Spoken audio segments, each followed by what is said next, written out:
জানুৱাৰী তাৰিখে এই বিলখন উত্থাপন কৰিছিল।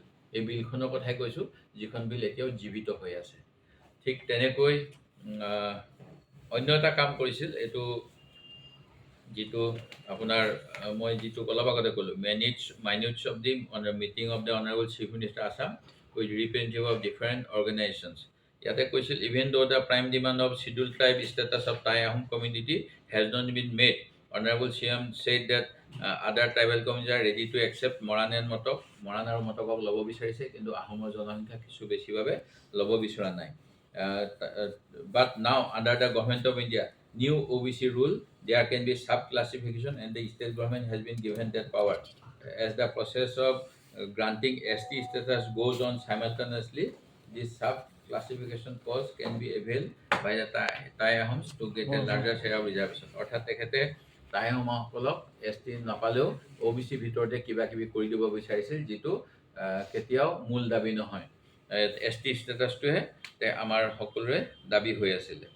ঠিক তেনেকৈ 2021 চনতে ছেপ্টেম্বৰ মাহত চিফ মিনিষ্টাৰ ডাঙৰীয়াই চুকাফাৰ এটা প্ৰতিমূৰ্তি ছেক্ৰেটেৰিয়েটত হ'ব বুলি কৈছিল। এইটো এতিয়া হৈ উঠা নাই, আৰু বিভিন্ন ধৰণৰ কথাবিলাক আছে বাৰু ইয়াতে। সেই গতিকে মই আজি এই কথাখিনিকে ক'ব বিচাৰিছোঁ যে একমাত্ৰ ৰাজনৈতিক সদিচ্ছাৰ অভাৱৰ বাবেই অসমৰ 6 জনগোষ্ঠীৰ জনজাতিকৰণটো বিজেপি চৰকাৰখনে কৰা নাই, আৰু তেখেতসকলে ইচ্ছা কৰিলে অৰ্ডিনেঞ্চ দি পেলাই এই কামখিনি কৰিব পাৰে।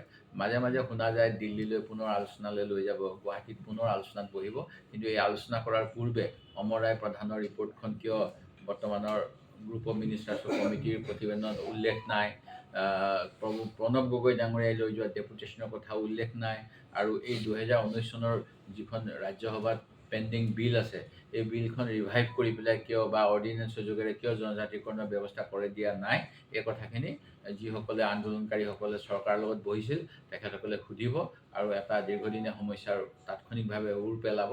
এই কথাটো মই তেওঁলোকক সকলোকে আহ্বান জনাব বিচাৰিছোঁ। আৰু মুখ্যমন্ত্ৰীয়ে কোৱাৰ দৰে কোনো জনগোষ্ঠীয়ে নিৰ্বাচনৰ পূৰ্বে জনজাতিকৰণ বিচৰা নাই, এই ক্ষেত্ৰতো সকলোকে স্পষ্ট কৰিবলৈ আহ্বান জনাইছোঁ কোন কোন জনগোষ্ঠীয়ে সেই কথাটো কৈছিল, আৰু সেই কথাটো ক'লে সকলোৱে জানিব পাৰিব। ধন্যবাদ। কাৰ্বি আংলঙৰ ওপৰতো এষাৰ কথা ক'ব বিচাৰোঁ।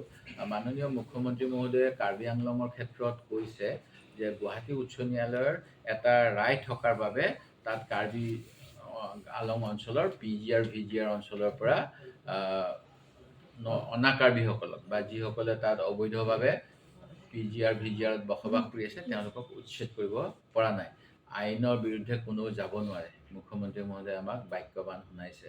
মুখ্যমন্ত্ৰী মহোদয়ে কৈছে ন্যায়ালয়ৰ নিৰ্দেশৰ বাবে তেখেতৰ হাত ভৰি বন্ধা, কিন্তু গুৱাহাটী হাইকোৰ্ট আৰু সুপ্ৰিম কোৰ্টত অসম চৰকাৰৰ বিৰুদ্ধে আদালত অৱমাননা অৰ্থাৎ কণ্টেম্প্ট পিটিশ্যন পেণ্ডিং হৈ আছে। কণ্টেম্প্ট কেতিয়া হয়?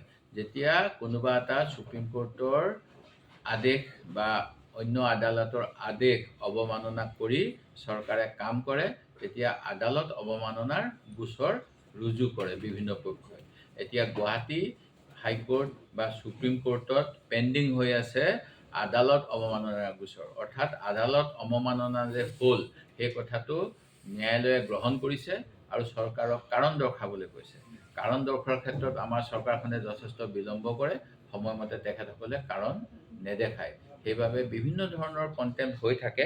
এতিয়া যিটো গোৱালপাৰাৰ হাছিলা বিলৰ এভিকশ্যন নৱেম্বৰ 2024ত যিবিলাকৰ ইণ্ডিভিজুৱেল ন'টিচ দিব লাগে, ইণ্ডিভিজুৱেল ন'টিচ নিদিয়াকৈ কৰিলে, আৰু এইটো আছিলে কোৰ্টৰ এটা আদেশ যে সকলোকে ইণ্ডিভিজুৱেল ন'টিচ দিব লাগিব।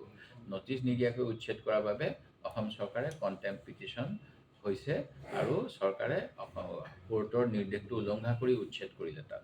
ঠিক তেনেকৈ গুৱাহাটী হাইকোৰ্টে ছেপ্টেম্বৰ 2025ত ধুবুৰীৰ DC, ADC, ৰেভিনিউ অফিচাৰ সকলোকে পূৰ্বৰ এটা জাজমেণ্ট ভংগ কৰি চাৰুবাখৰা, সন্তোষপুৰ, চিৰাকুটা এইবিলাকত উচ্ছেদ কৰাৰ বাবেও অসম চৰকাৰক আদালত অৱমাননাৰ ন'টিচ দি থৈছে।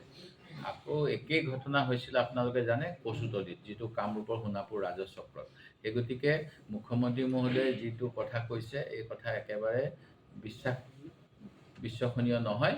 তেখেতসকলে আদালত অৱমাননা কৰি কৰি বিভিন্ন সময়ত উচ্ছেদ কৰি থাকে। আৰু যিটো ছিক্স চিডিউলটো দেশৰ স্বাধীনতাৰ সময়তেই পণ্ডিত জৱাহৰলাল নেহৰু আৰু বিভিন্নজনৰ পৰামৰ্শ অনুসৰি সংবিধানত দিয়া হৈছে। এখন চাব কমিটি, গোপীল নাথ বৰদলৈ ডাঙৰীয়াৰ নেতৃত্বত সেই কমিটি গঠন হৈছিল। সেই কমিটিয়ে জনজাতিসকলৰ যাতে অৰ্থনৈতিক সামাজিক পৰিস্থিতি বেয়া নহয় তাৰ বাবে ছিক্স চিডিউলৰ ব্যৱস্থা কৰিছিল। আৰু অসমৰ কাৰ্বি পাহাৰ বা ডিমা হাছাও পাহাৰ এইবিলাক জিলাত ছিক্স চিডিউল চলি আছে। এনে ক্ষেত্ৰত সেই ছিক্স চিডিউলক অৱমাননা কৰি আদানী আম্বানীক বহুত মাটি দি পেলাই জনজাতিসকলক উচ্ছেদ কৰা ব্যৱস্থা কিন্তু এই বিজেপি চৰকাৰ দিনতে চলি আছে। নতুনকৈ তাত বিভিন্ন ইণ্ডাষ্ট্ৰি খুলিলে সেই ইণ্ডাষ্ট্ৰিবিলাকতো যে বহিৰাগতৰ আগ্ৰাসন নহ'ব তাৰো কোনো নিশ্চয়তা নাই। সেই গতিকে এনেধৰণেৰে মুকলিভাৱে আদানী আম্বানীক মাটি আবণ্টন, ট্ৰাইবেল বেল্ট এণ্ড ব্লক এলেকাত, জনজাতীয় বেষ্টনীত, ছিক্স চিডিউল এৰিয়াত এইবিলাকৰ যোগেৰে যিটো ডেমোগ্ৰাফি, জনগাঁথনি সেইটো পৰিৱৰ্তন কৰাৰ বাবে বিজেপি চৰকাৰে ষড়যন্ত্ৰ কৰি আছে।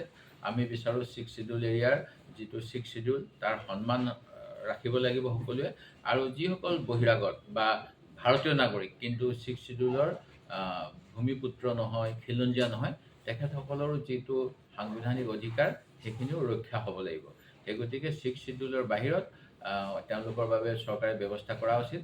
আৰু এই ঘটনাটো হঠাৎ হোৱা ঘটনা নহয়, এইটো চৰকাৰৰ অৱহেলা বা চৰকাৰে এনেধৰণেৰে যিটো ৰাজনীতি কৰে এই ৰাজনীতিৰ ফলশ্ৰুতিত তাত ২-৩জন ব্যক্তিৰ প্ৰাণহানি হ'ল, যিটো অতি দুৰ্ভাগ্যজনক। আৰু এই কামখিনি হৈছে একমাত্ৰ তুলিৰাম যিজন চিফ এক্সিকিউটিভ মেম্বাৰ তুলিৰাম ৰহাং আৰু মুখ্যমন্ত্ৰী আৰু ভাৰত চৰকাৰৰ অৱহেলাৰ বাবে। ইয়াকো আমি ধিক্কাৰ দিছোঁ আৰু যি ছিক্স চিডিউল এৰিয়া তাৰ পবিত্ৰতা যাতে ৰক্ষা কৰে সেই কথাও দাবী জনাইছোঁ। ধন্যবাদ।